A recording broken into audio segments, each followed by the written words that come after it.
नमस्कार प्यारे बच्चों, एक बार फिर से आपका स्वागत है हमारे प्यारे से YouTube चैनल श्रीमती सोना देवी इंटर कॉलेज में। आज हम जीव विज्ञान के बेसिक चैप्टर कोशिका के बारे में पढ़ेंगे, जिसको अंग्रेजी में हम कहते हैं सेल।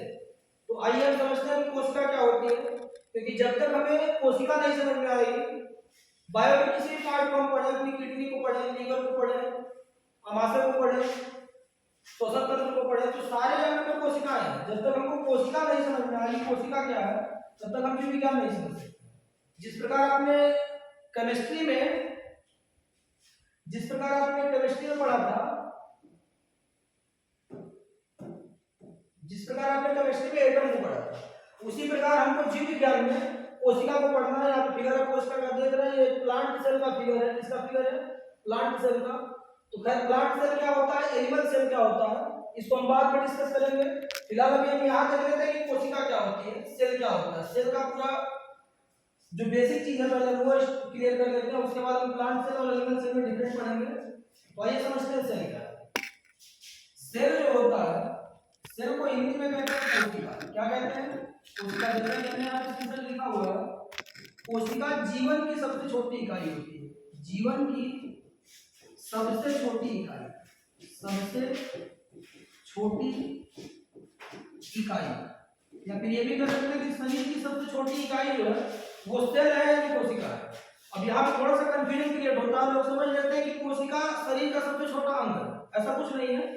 अंग में और इकाई में अंतर होता है। अंग विशेष कामों के लिए बने होते हैं। फॉर एग्जाम्पल, हम अपने हाथ से किसी चीज को पकड़ सकते हैं, उठा सकते हैं, फेंक सकते हैं। हम हाथ से सांस नहीं ले सकते, हाथ से हम खाना नहीं खा सकते, खाना उठा सकते हैं, हाथ से हम ब्लड को शरीर में नहीं दौड़ा सकते। तो जो विशेष कामों के लिए बने होते हैं उन्हें हम कहते हैं अंग। क्या कहते हैं? अंग। ये केवल विशेष कामों के लिए बने होते हैं। किसके लिए बने होते हैं? विशेष कार्यों के लिए। लेकिन इकाई जो होती है वो सारा काम अकेले कर लेती है। उसमें शोषण भी खुद करेगी, पाचन भी खुद करेगी, उत्सर्जन भी खुद करेगी, परिसंचरण, मतलब ए टू जेड जितने भी फंक्शंस हैं, सारी क्रियाएं जो इकाई होती है वो अकेले ही कर लेती है। तो कोशिका हमारे जीवन की सबसे छोटी इकाई है, ना कि अंग है। अब कोशिका को जीव विज्ञान में, जीव विज्ञान हमारा ये सब्जेक्ट जो है वो जीव विज्ञान है। तो थोड़ा सा जीव विज्ञान की भाषा अलग होती है।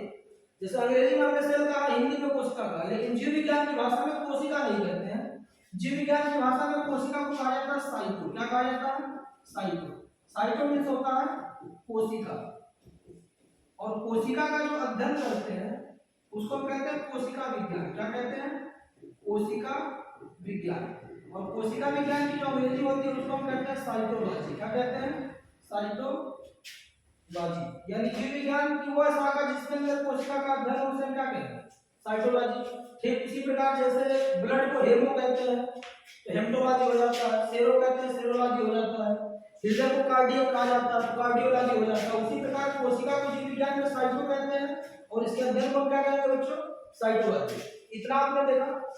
अब कोशिका की कुछ हिस्ट्री को हम देखते हैं कि कोशिका की कुछ हिस्ट्री क्या है। तो सबसे पहले टॉपिक पे आते हैं कोशिका की खोज।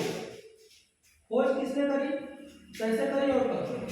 तो कोशिका की खोज पे सर्वप्रथम कोशिका को खोजने वाले जो वैज्ञानिक थे, सर्वप्रथम 1665 कब खोजा गया था? 1665 रॉबर्ट हुक द्वारा। किसके द्वारा? रॉबर्ट हुक द्वारा। यानी कि सबसे पहले कोशिका की खोज रॉबर्ट हुक नाम के वैज्ञानिक ने 1665 में की थी। और इन्होंने प्याज की मरी हुई कोशिका खोजी थी।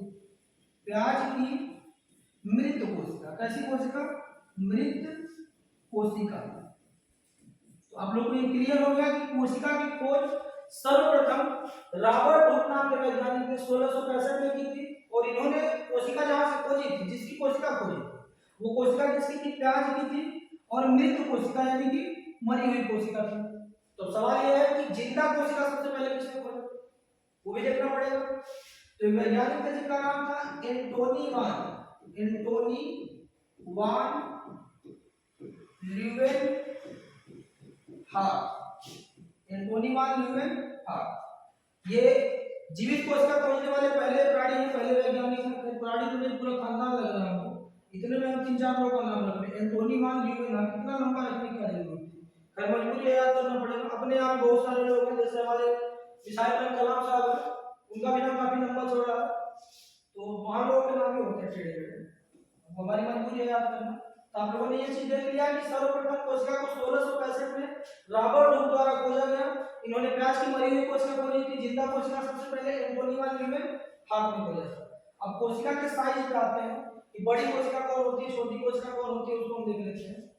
तो यहाँ पे हम एक बार मनुष्य में देखेंगे, किसमें देखेंगे, मनुष्य में, और एक बार समस्त जीवों में देखेंगे, किसमें देखेंगे, समस्त जीव, यानी धरती में जितने भी जीव। आइए शुरू करते हैं, कौन बड़ी कोशिका है, कौन सी छोटी कोशिका है। तो अगर बात की जाए सबसे बड़ी कोशिका की, तो मनुष्य में जो सबसे बड़ी कोशिका होती है वो अंडाणु की होती है। किसकी होती है, अंडाणु की। थोड़ा सा बड़े बड़े मिटा देते हैं। मनुष्य में सबसे बड़ी कोशिका जो होती है वो किसकी होती है, अंडाणु की होती है। और आपको पता होना चाहिए कि अंडाणु केवल और केवल फीमेल यानी महिला में पाया जाता है। और मनुष्य में अगर बात की जाए कि सबसे छोटी कोशिका किसकी होती है, तो सबसे छोटी जो कोशिका होती है वो होती है शुक्राणु की। ये केवल और केवल पुरुष में पाया जाता है। और मानव शरीर में अगर बात करें सबसे लंबी कोशिका, किसकी बात करें, लंबी कोशिका। ध्यान रखिएगा बड़ी और लंबी में अंतर है। जैसे हमारा जो लाल किला है वो बड़ा, कुतुब मीनार लंबा, तो लंबा और बड़ा में डिफरेंट होता है। मानव शरीर की सबसे बड़ी कोशिका अंडाणु की है, सबसे छोटी शुक्राणु की है, और सबसे लंबी कोशिका यानी जिसकी लंबाई ज्यादा हो वो होती है तंत्रिका कोशिका। क्या होती है, तंत्रिका सेल। इस सेल से हमारे ब्रेन का निर्माण होता है। ब्रेन की जो पतली पतली न्यूरॉन्स वो पैर तक आई रहती है। अब इस वाले हिस्से से लेकर पैर तक, इससे बड़ा तो कुछ बचा नहीं। अब समस्त जीवों में देखते हैं एक बार कि कौन सी कोशिका बड़ी है, कौन सी कोशिका छोटी है और कौन सी लंबी है। तो समस्त जीवों की बात करें तो आश्चर्य नाम का पक्षी शुतुरमुर्ग जानते होंगे आप लोग। तो सबसे बड़ी कोशिका शुतुरमुर्ग के अंडे की होती है। किसकी होती है, शुतुरमुर्ग के अंडे की। आप लोगों ने पढ़ा होगा एक शुतुरमुर्ग का अंडा नियर अबाउट 1 या 1.5 किलो का होता है, मतलब ऑमलेट का भंडार हो जाता है एक अंडे में। तो सबसे बड़ी कोशिका किसकी है, शुतुरमुर्ग के अंडे की। सबसे छोटी कोशिका की बात की जाए तो माइकोप्लाज्मा नाम का एक सूक्ष्म जीव होता है, माइकोप्लाज्मा। इसकी कोशिका सबसे छोटी होती है। इससे छोटी कोशिका धरती पर अभी तक खोजी नहीं गई है, खोजी जाएगी तो देखा जाएगा। लेकिन हम लंबी कोशिका को डिफाइन नहीं कर सकते। इसलिए नहीं डिफाइन कर सकते हैं क्योंकि जिस जीव का शरीर लंबा होगा उसकी कोशिका लंबी होगी। तो इसका डाटा क्लियर नहीं है हमारे पास। तो वह फिर रिपीट करते हैं, मानव शरीर की सबसे बड़ी कोशिका अंडाणु की, सबसे छोटी कोशिका शुक्राणु की, सबसे लंबी कोशिका तंत्रिका से, तंत्रिका कोशिका जिससे हमारा मस्तिष्क बना हुआ है। धरती के समस्त जीवों की सबसे बड़ी कोशिका जो होती है वो होती है शुतुरमुर्ग के अंडे की, और सबसे छोटी जो कोशिका होती है वो होती है माइकोप्लाज्मा नामक सूक्ष्म जीव जो जल में पाया जाता है। अब कोशिका को थोड़ा सा और आगे बढ़ाते हैं, पढ़ते हैं कोशिका के अंगों। कोशिका के अंग, भैया यहाँ देखते हैं कोशिका में कौन कौन से अंग है। कोशिका के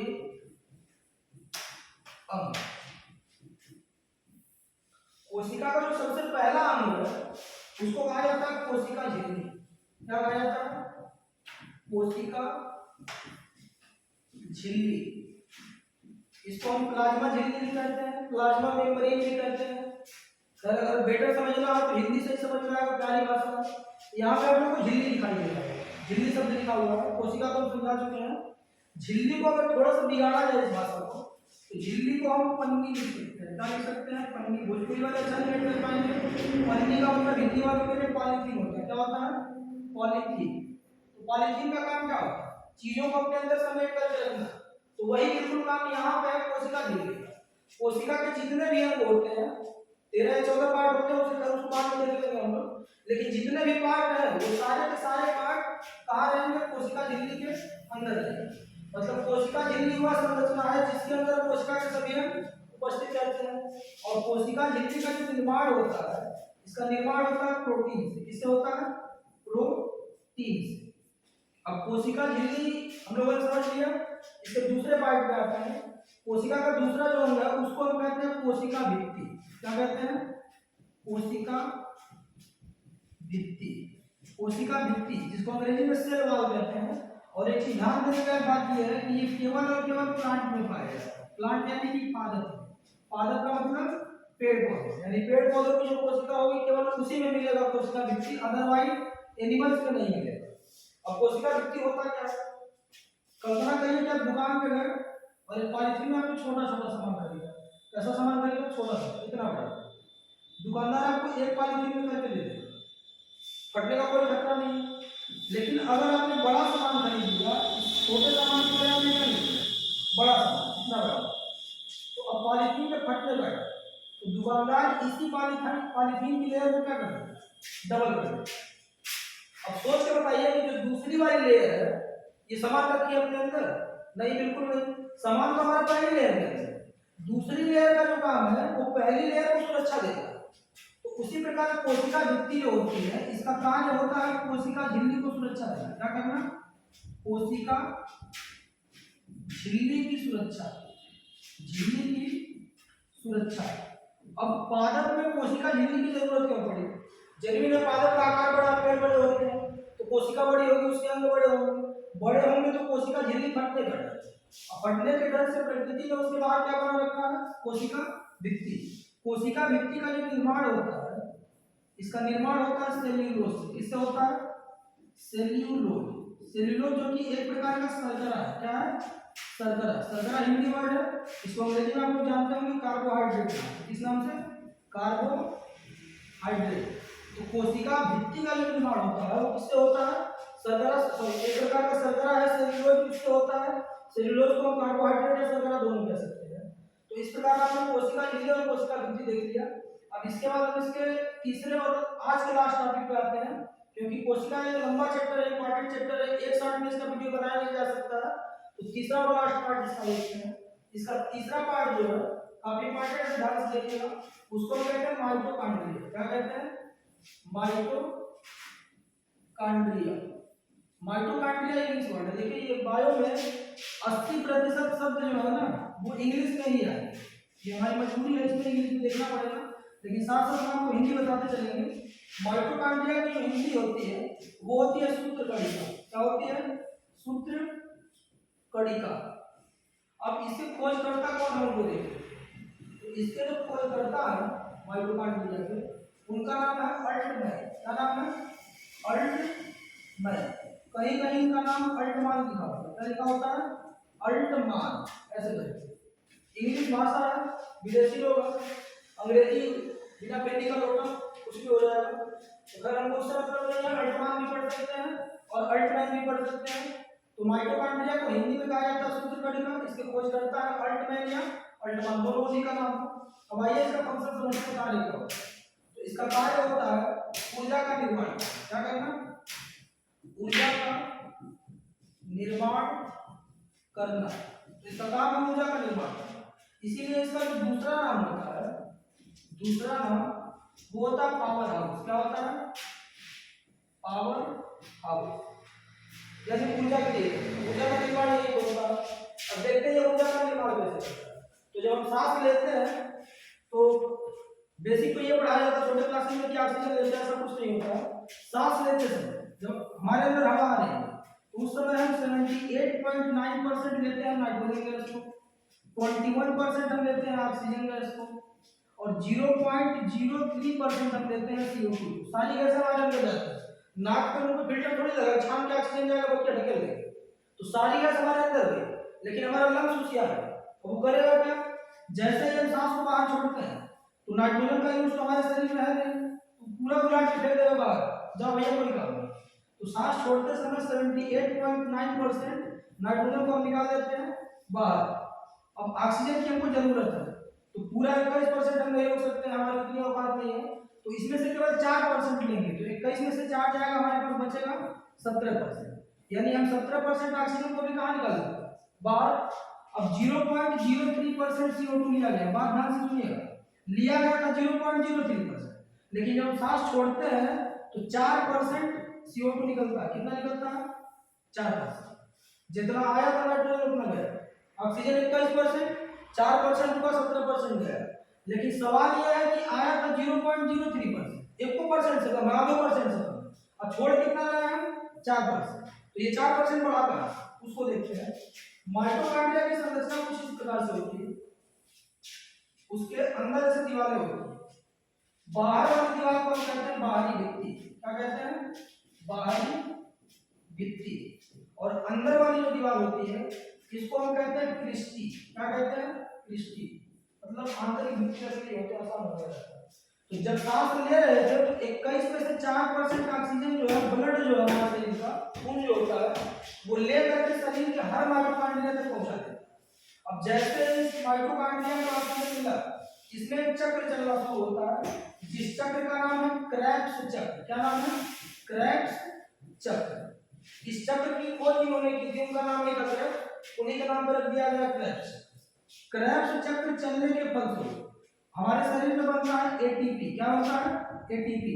इसका पूरा नाम होता है एडिनोसिन ट्राइफॉस्फेट। लिख दे रहे हैं यहाँ पे, आप लोग कॉपी कर लीजिएगा। Adenosine triphosphate, adenosine triphosphate.